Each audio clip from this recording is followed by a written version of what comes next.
I arrived for Thanksgiving and found the house empty, except Grandma sitting beside 3 packed suitcases. A note said, "We took your sister's family to Hawaii. You stay here and handle Grandma." She looked at me, slid a folder across the table, and asked, "Ready to fix this?" I smiled and nodded. 5 days later, they came home, and Dad started screaming.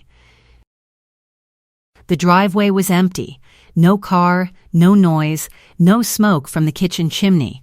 I pulled in at 4:12 on Thanksgiving afternoon with a trunk full of groceries and a pie I had baked at my apartment the night before. The front door was unlocked.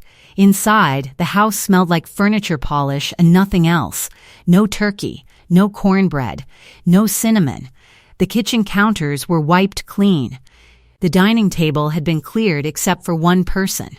My grandmother was sitting at the far end of the kitchen table with 3 packed suitcases lined up beside her chair and a manila folder resting under her left hand. Bet is 84 years old. She has lived in this house for 41 years. She raised 3 children in this kitchen, buried my grandfather from the front porch, paid off the mortgage in 2004, and never missed a single property tax payment. The house is worth $380,000. It is hers. Her name is on the deed, on the trust, on the insurance, and on the mailbox. I set the grocery bags on the counter and saw the note. It was my father's handwriting. Block letters on a torn piece of yellow legal paper, taped to the refrigerator door. The message was 7 words. "We took Lacey's family to Hawaii. You stay here and handle Grandma. Handle Grandma." That was me. That had always been me. My name is Margot. I am 30 years old. I teach music at an elementary school in a town 40 minutes south of here. I make $39,000 a year. I live alone in a studio apartment with a piano that needs tuning and a cat that does not care about holidays. Every month for the last 3 years, I have sent my father $500 for my grandmother's care. Every Thanksgiving, Christmas, and Easter, I drive 3 hours to this house to cook, clean, set the table, sit with Bet while the rest of the family goes out to dinner or a movie, and then drive home in the dark. My sister Lacey has never cooked a meal in this kitchen. She has never changed Bet's bedsheets or driven her to a doctor's appointment or sorted her medications into the weekly tray. Lacey is 27, married to a man named Russ who got his electrician's apprenticeship through my father's contacts, and she has 2 children. She gets every vacation, every holiday invitation, every excuse. When I told my father last year that I could not afford to keep sending the monthly transfer and pay my rent, he said, "Your sister has a family to feed. You have yourself. Figure it out." I figured it out. I picked up after-school tutoring shifts, teaching a 2nd grader named Oliver how to read quarter notes 3 afternoons a week. I taught private piano lessons on Saturdays to 4 students whose parents paid $30 an hour. I stopped buying coffee. I returned the winter coat I had ordered online because the shipping cost pushed my checking below the transfer amount. 3 years of $500 a month is $18,000. I sent every dollar because my father told me Bet needed it for prescriptions, medical supplies, and a part-time aide who came on Tuesdays and Fridays. Last Easter, I drove the 3 hours to cook dinner and found Lacey's family already at the house. Russ was watching football in the living room. Ada was running through the kitchen. Lacey was on her phone on the porch. My father was in his recliner. My mother was arranging flowers she had bought with Bet's credit card. Nobody had started cooking. Nobody had set the table. Bet was in her chair in the kitchen, alone with her reading glasses on and the newspaper folded in her lap. I cooked dinner for 8 people, washed the dishes, and drove home in the dark. Lacey left before dessert to put Ada to bed. She took 2 plates of leftovers and a bottle of wine from Bet's pantry. Bet looked at me from the end of the table. She did not look surprised to see me. She looked like she had been waiting. "Sit down, Margot." I pulled out the chair across from her. On the couch behind me, folded neatly over the arm, was the blanket.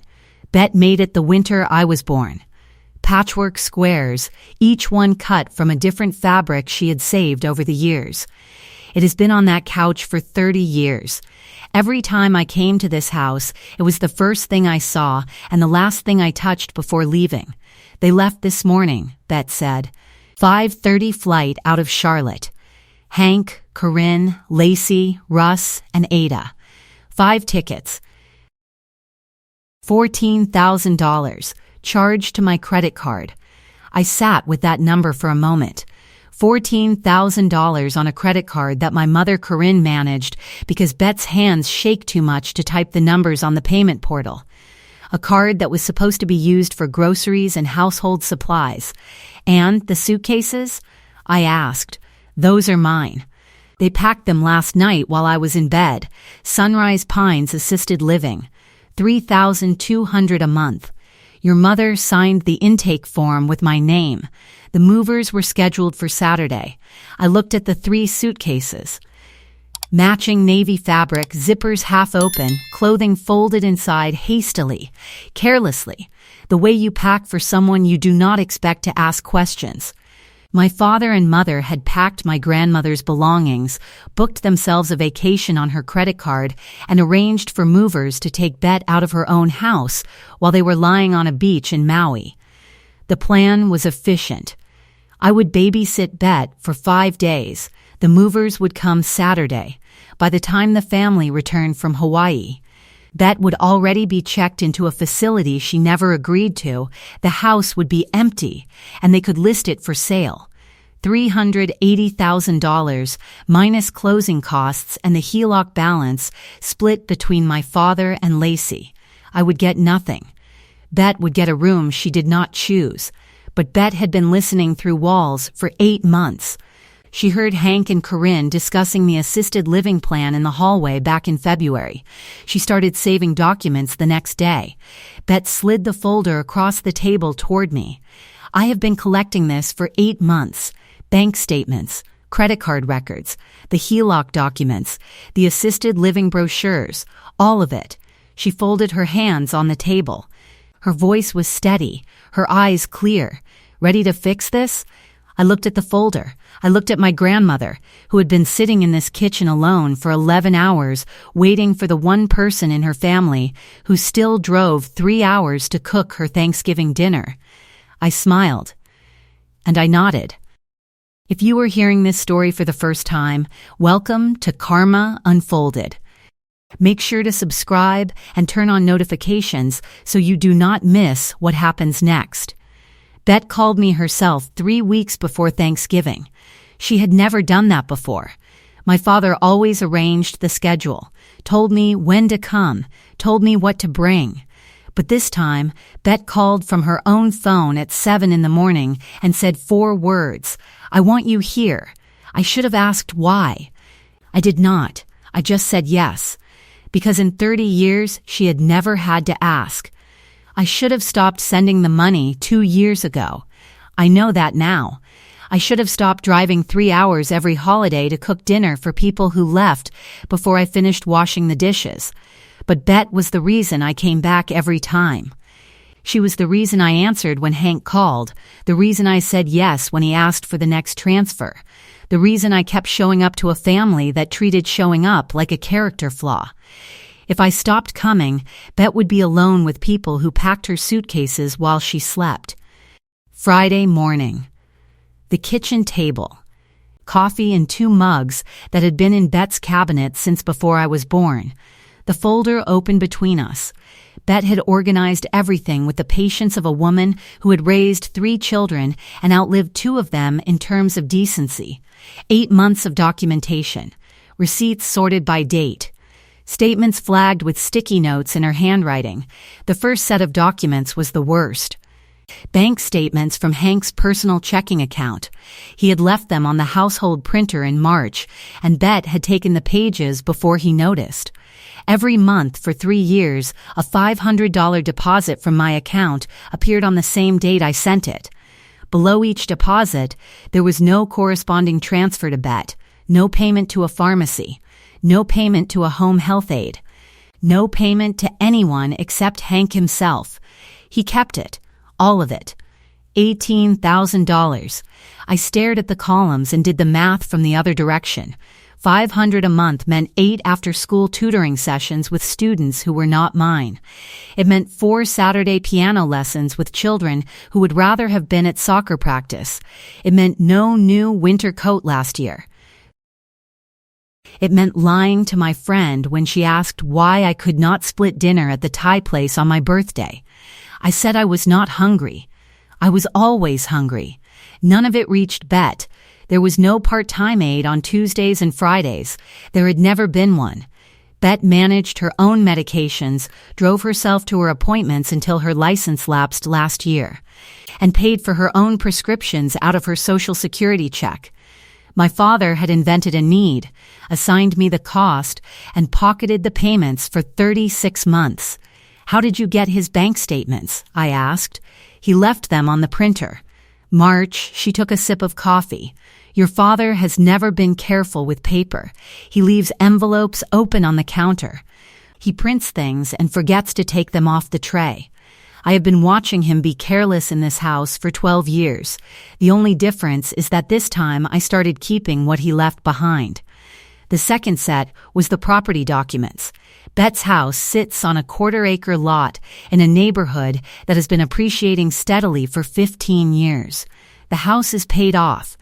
Bet holds a revocable living trust that lists the house as the primary asset. My father, Hank, is 61 years old, a retired electrician with a $62,000 pension, and he has lived in this house rent-free for 12 years. He moved back in after my parents sold their own house in 2014. The sale covered their debts, and Bet offered them the guest rooms because Hank told her it was temporary, 6 months at most. 12 years of 6 months. At market rate, a comparable house in this neighborhood rents for $2,800 a month. Over 12 years, that is more than $400,000 in free housing my father received from the mother he was planning to put in a facility. But the HELOC was the document that changed everything. Bet pulled a stapled set of pages from the bottom of the stack. A home equity line of credit, $45,000, drawn against Bet's house. Opened 14 months ago at First Regional Bank. The authorization was not signed by Bet. It was executed under a limited power of attorney that Bet had given Hank in 2019 for a single purpose, to authorize a specific medical procedure during her knee replacement surgery. That POA had a narrow scope. Hank walked into First Regional with it and used it to open a credit line against his mother's paid-off house, and Bet had revoked that POA in writing in January 2022. The revocation letter was in the folder, signed, dated, and notarized, but Bet had never sent a copy to First Regional. She had trusted Hank not to use it again. $45,000 drawn, $28,000 still owed. Monthly payments of $412 coming out of Bet's checking account automatically. She had been paying down a loan she never authorized on a house she owned outright, taken by her son using a document she had revoked 18 months before he walked into the bank with it. Sterling says that is forgery, Bet said, using a revoked power of attorney for a purpose outside its original scope. Sterling, I had not heard that name before. I retained an estate attorney 3 months ago, Bet said. A friend from church gave me the referral. His name is Sterling. He has practiced trust and estate law for 22 years. He has reviewed everything in this folder, and he has been waiting for me to tell him when. My grandmother had been sitting in this kitchen for 8 months with a folder of evidence and an attorney on retainer, watching her son eat her food, sleep under her roof, and plan her removal. She could have acted alone. She waited for the one person in the family who still answered her calls. I almost called my father from the driveway after we closed the folder for the night. His note was still in my jacket pocket. Handle Grandma. Those 2 words stopped the call before it started. There was nothing to discuss on the phone. There was only the folder and what came next. I called Sterling that evening. He answered on the second ring. Saturday morning. Sterling's office on Main Street. wood paneling, a copy machine that hummed like a generator, and 3 filing cabinets with combination locks. Sterling was tall, deliberate, and calm in the way people are calm when they have done this work long enough to know that the paperwork matters more than the anger. He had prepared 2 documents. The first was a trust amendment. Bet's revocable living trust originally named Hank as the primary beneficiary and successor trustee. The amendment removed Hank entirely and named me, Margot, as the sole beneficiary and successor trustee. Bet signed it at 9:47 a.m. Sterling notarized it, under the terms of a revocable trust. The trustee can amend the document at any time during their lifetime without anyone else's consent or notification. This was Bet's right. She exercised it with a steady hand and dry eyes. The second document was a quitclaim deed transferring the house from the trust directly to me. Sterling prepared it Saturday. It would be filed at the county clerk's office Monday morning. Then, Sterling opened a second folder. The HELOC analysis. The revocation letter is notarized and dated January 14, 2022, he said.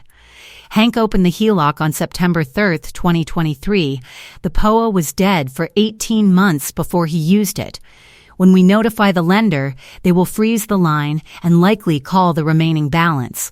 He closed the folder. I want to be clear about something. This is not a family misunderstanding. A stale power of attorney used for a purpose outside its original scope is a document problem that a bank takes seriously. The lender will not care that Hank is Bet's son. They will care that the authorization was invalid, $28,000 that Hank would owe, on a pension of $62,000. With no house, no rent history, and no savings that Bet had ever seen. I almost drove back to my apartment that afternoon instead of going through with the rest. Bet was in the passenger seat beside me, her hands folded over her purse.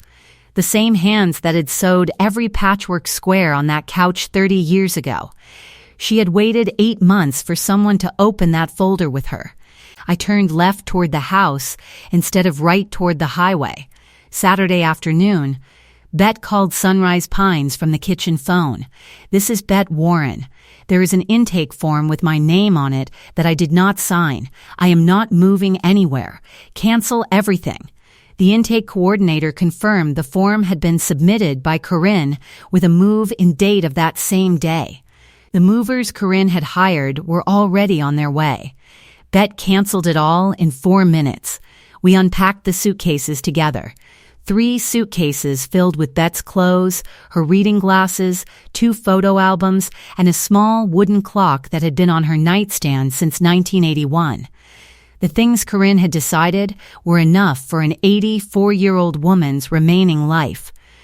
Everything else in the house, 41 years of living, was supposed to be cleared out by the movers and donated or discarded. I carried each item back to where it belonged. The clock went back on the nightstand. The photo albums went back on the shelf in the living room. The reading glasses went back on the kitchen counter beside the newspaper. And I zipped the suitcases shut and put them in the attic, empty, Sunday, day 3. Thanksgiving for 2. I woke up early and started cooking before the sun cleared the tree line behind the house. Turkey breast from the groceries I had brought in my trunk. Mashed potatoes from scratch, green beans from a can because that is how Bet has always preferred them. Heated in a saucepan with butter and a pinch of salt. Betta came into the kitchen at 8 and made her cornbread from the recipe she has used since 1958, measuring nothing, stirring by instinct, tapping the wooden spoon twice on the rim of the bowl the way she always has. 2 place settings on a table built for 8, 6 chairs empty. She cooked the way she had cooked for 60 years, and she did not need help. She needed someone in the room who was not calculating how to remove her from it. While the turkey rested, I checked my phone for the first time since Thursday. 4 photos from Lacey on the family group text. Maui, sunset, pool, beach bar, with Russ holding 2 drinks. Ada in a swimsuit building a sandcastle. Corinne in sunglasses smiling at the camera. Hank in the background with his feet up on a lounge chair. No one had texted me. No one had called Bet. 4 vacation photos and 0 check-ins on the grandmother they left behind with packed suitcases. After dinner, we moved to the couch. Bet pulled the blanket from the arm and spread it over both of us. We sat in the quiet house with the television off and the windows dark. The cornbread was cooling on the counter. The dishes could wait. The house creaked in the wind the way old houses do, settling into its frame like a body shifting in sleep. Bet told me about 1962. Her first Thanksgiving alone with my grandfather in this kitchen. He had just come back from a job in Roanoke. They had no turkey. They had soup, bread, and the radio. He fell asleep on this couch with his boots still on, and she covered him before he woke up. That was 62 years ago.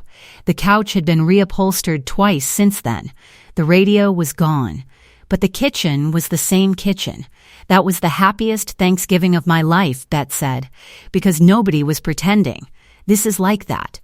We sat there until the kitchen light made the window a mirror, and neither of us moved to turn it off.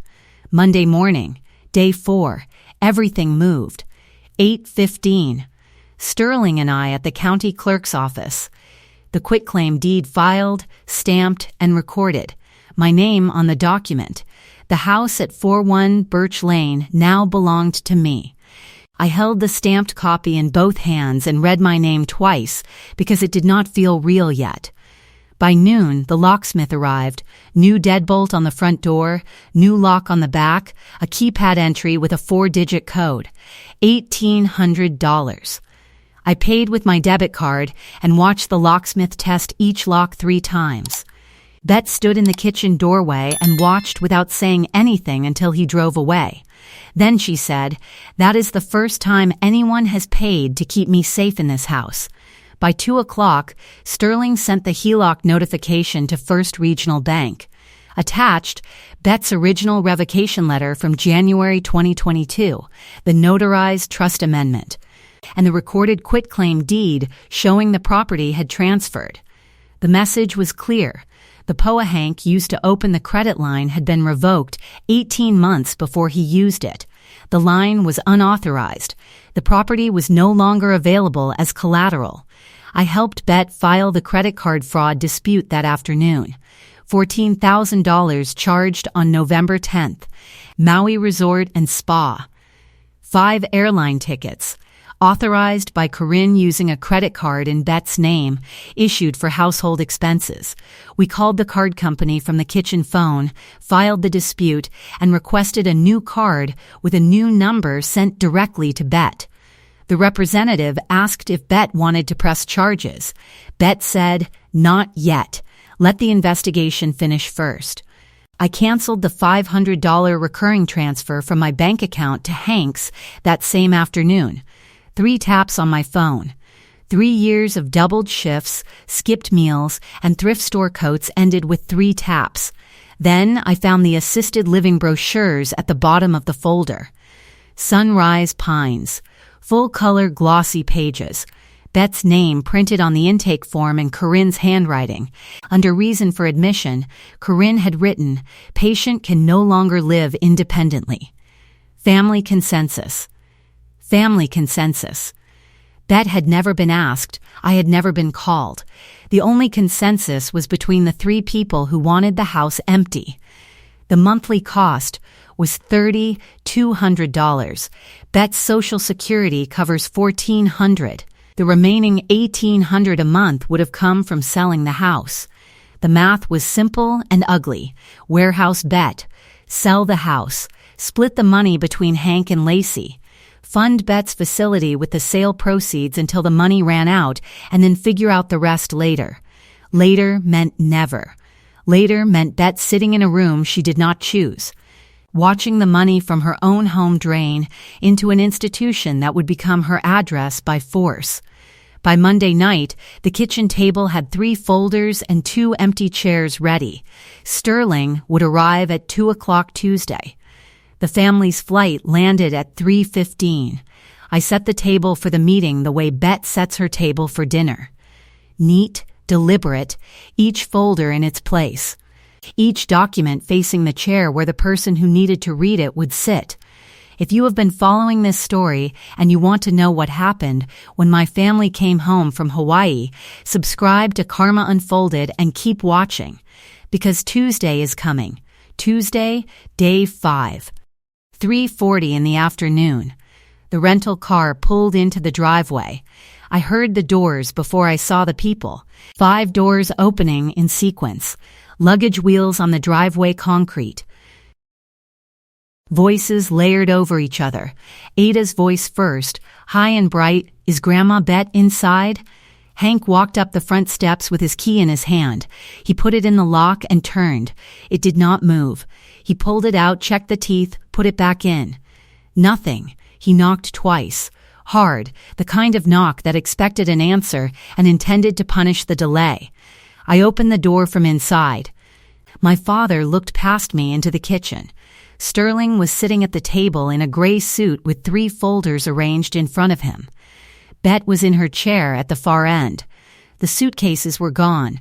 The house was clean, warm, and rearranged in ways my father had not authorized. His face changed in 3 stages. Confusion crossed first, then recognition of something wrong. Then a heat that started in his jaw and moved outward. He stepped forward until he was standing in the doorway with Corinne, Lacey, Russ, and Ada behind him on the porch, still carrying the smell of sunscreen and recycled airplane air, and he said it. "What did you do to my house?" I did not answer. "You were supposed to sit here and watch your grandmother for 5 days, not play homeowner. You teach music to 8-year-olds for $39,000 a year. You do not make decisions about property. Your sister has a husband, 2 children, and a family that matters. You have a studio apartment, a broken piano, and a job that ends when the school bell rings. I built the wiring in this house with my own hands. You have no right to change a single lock. Know your place, Margot." Every word landed where he aimed it. My salary, my apartment, my piano. My sister's family held up like a mirror to show me what I did not have. A family that matters. As if I was not family. As if Bet was not family. As if the only people who counted were the ones he had taken to the beach while his mother sat alone with packed suitcases and a folder she had been building for 8 months. I stepped aside. "Come in. Sit down." They filed in slowly. Hank first, planting himself in the chair closest to the door as if proximity to the exit was a form of control. Then Corinne, smoothing her blouse, her eyes scanning the room for what had changed. Then Lacey carrying Ada on her hip, her tan dark against Ada's white shirt. Then Russ at the back with 2 rolling suitcases, still tagged from the airline, still Sandy from the resort shuttle. Sterling stood. "My name is Sterling Kemp. I am Bet Warren's estate attorney. I was retained 3 months ago to review and restructure Bet's revocable living trust and related financial matters." He opened the first folder. On Saturday, November 30th, Bet signed an amendment to her revocable trust. The amendment removes all prior beneficiaries and names Margot as the sole beneficiary and successor trustee. The document is signed, notarized, and legally effective. Hank's jaw tightened. Corinne reached for his arm. He pulled away without looking at her. Sterling opened the second folder. On Monday, December 2nd, a quitclaim deed was filed at the county clerk's office transferring the property at 412 Birch Lane from the trust to Margot directly. The deed has been recorded. Margot is the legal owner of this house. She cannot do that, Hank said. Bet can do whatever she wants with her own property, Sterling replied. She is the sole trustee of a revocable trust. That is what revocable means. Sterling opened the third folder. On the same day, I notified First Regional Bank that the limited power of attorney Hank Warren used to open a $45,000 home equity line of credit on this property was formally revoked by Bet in writing on January 14, 2022. The HELOC was opened in September 2023, 18 months after the POA was revoked. The credit line is unauthorized. The remaining balance of $28,000 is now subject to review and may be called by the lender. Corinne's hand moved to the table edge. Her fingertips pressed into the wood so hard the blood left her knuckles. Her jaw worked sideways once, the way it does when a person is rehearsing a sentence they know will not survive the room. That credit card is for groceries. Groceries do not cost $14,000 and come with boarding passes. I pulled the credit card statement from the third folder and set it flat on the table between us. November 10th. Maui Resort and Spa. 5 tickets. Corinne's authorization. Bet's name on the account. Hank looked at Sterling, then at Bet, then at me. You had no right to go behind my back. I stood up. My hands went flat on the table. My voice did not rise, but it did not need to. You sent me a note, handle Grandma. So let me tell you what I handled. I handled $18,000 in payments I sent you over 3 years for Grandma's care. Your bank statements show every deposit into your personal checking. 0 transfers to Bet. She never saw a dollar. Not one prescription. Not one aid visit. You invented a need, billed me for it, and kept the money. That is theft. I handled a $45,000 home equity line of credit that you opened on this house using a power of attorney that Grandma revoked in writing 18 months before you walked into the bank with it. Sterling has the revocation letter. Notarized, dated, you used a dead document to borrow against your own mother's house. That is forgery. I handled $14,000 charged to an 84-year-old woman's credit card by her daughter-in-law for a family vacation. 5 tickets, 5 days, 0 permission. That is unauthorized credit card use. And I handled 3 packed suitcases. A signed intake form at Sunrise Pines assisted living with Grandma's name in Corinne's handwriting. A move-in date for last Saturday. Movers already dispatched. All of it arranged while Grandma was sleeping, without her knowledge, without her consent, and without telling me. That is attempted forced institutionalization of a person who is competent, alert, and sitting 6 feet from you. I looked at every face at that table. Hank's eyes had dropped to the bank statement in front of him. His hands were flat on the table, then curled into loose fists, then flat again, as if he could not decide whether to push back or hold on. Corinne's fingers were white against the table edge. Lacey pressed Ada's face into her shoulder and did not look at me. Russ stared at the floor tile between his shoes. You said I teach music for $39,000. I do. And I still sent you $500 a month for 3 years that never touched Grandma's care. You said I have a studio apartment. I do. And I never needed my own mother's house to feel like I had a home. You told me to know my place. I picked up the stamped quitclaim deed from Sterling's folder and held it level in front of my father's face. I know it now. I own it. Hank's mouth opened.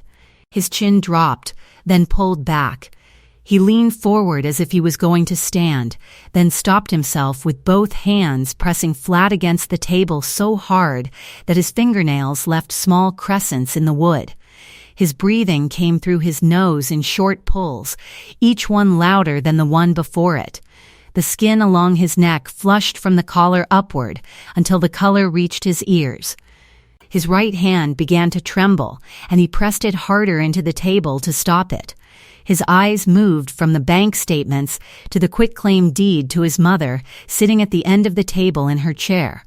The man who had built the wiring in this house with his own hands could not keep those hands still. Bet did not look away. She did not flinch. She watched her son the way she had been watching him for 8 months, with the patience of a woman who had already made every decision she needed to make. Mom, his voice cracked on the syllable. We can work this out. This is family. Family does not pack suitcases for someone who is sleeping, Bet said. Family does not sign intake forms with someone else's name. Family does not fly to the beach on money that is not theirs. Corinne tried.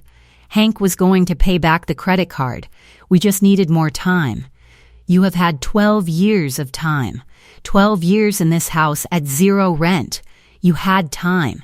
You spent it planning how to remove the woman who gave it to you. Hank tried again. I was going to pay it back. The HELOC was temporary. I needed it for the roof. The roof was replaced 4 years ago, Bet said from her chair.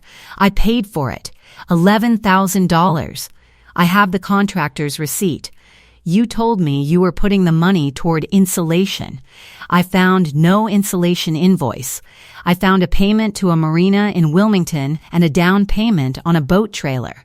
Hank's mouth closed. He looked at the table. Corinne tried a different angle. We have always taken care of this house. 12 years of maintenance, yard work, repairs. You changed 2 light bulbs and called a plumber once, Bet said. I have the repair receipts for every year. They are in Sterling's office. Would you like to see them? Corinne did not answer. Hank's hand went to his forehead. He pressed his palm against his temple and held it there as if the pressure would keep something from breaking apart inside his skull. His shoulders dropped 2 inches. Lacey finally spoke. Her voice was thin. I did not know about any of this. I just went on the trip. The trip was charged to Grandma's credit card, I said. You used her money. You did not ask where it came from because you did not want to know. Lacey did not respond. She pressed her face against Ada's hair and held still. Russ put one hand on Lacey's shoulder and kept his eyes on the wall behind Sterling's head. You told me to handle Grandma. I handled the trust, the deed, and the locks. Grandma stays. You do not. The kitchen was quiet in a way that had weight. Ada stopped pulling at Lacey's sleeve. The luggage sat in the hallway where Russ had left it, still tagged from the airline. Still warm from the overhead bin. Nobody reached for a phone. Nobody stood. This is the last time you walk through this door without my permission. The last dollar I send to anyone at this table. The last holiday where I am the one who stays behind while you go to the beach. Grandma stays in her home. You find yours. I walked to the front door. I held it open. I did not say another word. Hank stood first. He walked past me through the doorway with his jaw clamped shut and his hands pressed flat against his thighs. Corinne followed 3 steps behind, her purse clutched against her ribs, her mouth still open on a sentence that never came. Lacey carried Ada past the threshold. Ada looked back over her shoulder toward the couch and waved at Bet. Bet lifted one hand from her lap and waved back. Russ was last. He stopped at the doorway. Lacey did not know about the HELOC or the assisted living. She just wanted the trip. She posted 4 photos from Maui while Grandma sat in this kitchen with packed suitcases. She knew enough. Russ walked to the car without turning around. I closed the door. The new lock clicked into place.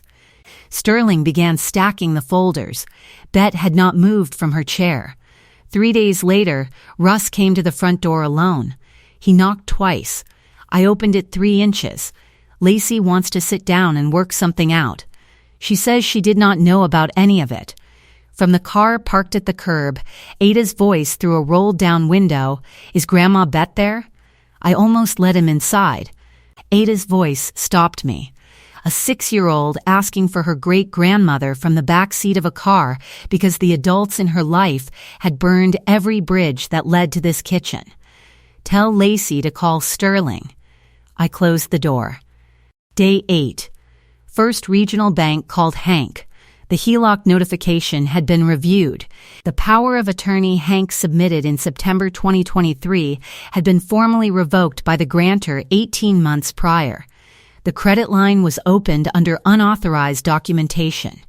The remaining balance of $28,000 was being called. Hank had 30 days to remit full payment or enter a formal repayment agreement with the bank's collections department. Hank sat at the kitchen counter of his brother's spare bedroom, the only place that had taken him in on short notice, with a calculator and his pension statement. $62,000 a year before taxes. After federal and state withholding, that left roughly $4,000 a month, $28,000 owed to the bank on a HELOC he could not justify. A $14,000 credit card dispute working against Corinne. The automated $412 HELOC payment that had been pulling from Bet's account every month was now frozen, which meant the bank would start sending notices to Hank directly, and for the first time in 12 years, the need to pay for a roof over his head. His brother gave him 2 weeks. "I love you, Hank, but I have 1 spare room, and you brought 2 people and 3 suitcases of your own." By day 12, Hank and Corinne started looking for apartments. Market rent for a 2-bedroom in the area, $2,800 a month. Hank filled out 3 applications. 2 of them asked for rental history. He left those lines blank. The third asked for references. He wrote down Bet's name out of habit, then crossed it out and left the line empty. 12 years is a long time to explain, and I lived in my mother's house for free while planning to sell it out from under her is not the answer any landlord wants to read. Day 12 was also the day Bet made a phone call. Not to Hank. To Hank's aunt, Phyllis, Bet's sister-in-law, who had hosted the family Christmas dinner for 19 years. He was going to put me in a home while he went to the beach. Phyllis, he packed my suitcases while I was sleeping. Corinne signed the intake form. The movers were coming Saturday. Phyllis called 3 cousins that same afternoon. By December 10th, the Christmas invitation was rescinded. Phyllis told Hank directly on the phone, "You were going to put your mother in a home while you went to the beach. Do not come to my house this year." Hank signed a lease on a 2-bedroom apartment on day 18, $2,800 a month, his first rent payment in 12 years. Corinne unpacked her suitcase in the smaller bedroom, closed the door, and did not come out for dinner. They had not spoken more than 4 words to each other since the kitchen table. Day 26, a Saturday afternoon. Hank's new apartment. Ada was visiting for a few hours. She sat on the living room carpet with a box of crayons and a coloring book Lacey had packed in her bag. The apartment smelled like fresh paint and new carpet and nothing familiar. No cornbread, no coffee. No sound from a kitchen where someone had been cooking for 41 years. Ada looked up from her coloring. "Grandpa, why can't we go to Grandma Bet's house for Christmas?" "I liked the blanket on the couch." Hank opened his mouth. He sat there with his hands on his knees and his lips parted, and nothing came out. He looked at the carpet, then at the window where the blinds were still the ones the landlord had installed, then at the coloring book. He picked up a green crayon and handed it back to her. He did not answer the question. He could not. December 30 days after I pulled into that empty driveway with a trunk full of groceries and a pie nobody else was coming home to eat. The house at 412 Birch Lane. Morning, December light came through the kitchen window the way it has come through every December for 41 years, low and pale, and arriving without any announcement. Bet sat in her chair with her coffee and the morning newspaper spread out in front of her, turning the pages left to right, 1 section at a time, reading the obituaries first because she says you should always start by knowing who is missing. The blanket was on the couch arm, same spot, same squares, same thread Bet sewed the winter I was born. The suitcases were in the attic, empty. The folder was in Sterling's fireproof cabinet. The deed had 1 name. The locks were new. The kitchen smelled like coffee and scrambled eggs because someone who belonged in this house was cooking breakfast in it. 11 miles away, Hank's apartment. $2,800 a month he had never budgeted for. Draining a pension that used to stretch because his mother's house was free. A bank balance he could not explain and could not pay. A credit card investigation he could not win. A family Christmas invitation that had been taken back. And a question from a 6-year-old girl that sat in his chest like something he swallowed whole and could not bring back up. I pour Bet a second cup of coffee and set it on the table beside her newspaper. She does not look up. She does not need to. She knows who is in her kitchen. She has known for 30 years.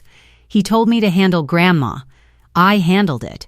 Thank you for listening to this story on Karma Unfolded. If it moved you, subscribe and share it with someone who understands what it means to be the one who always stays behind.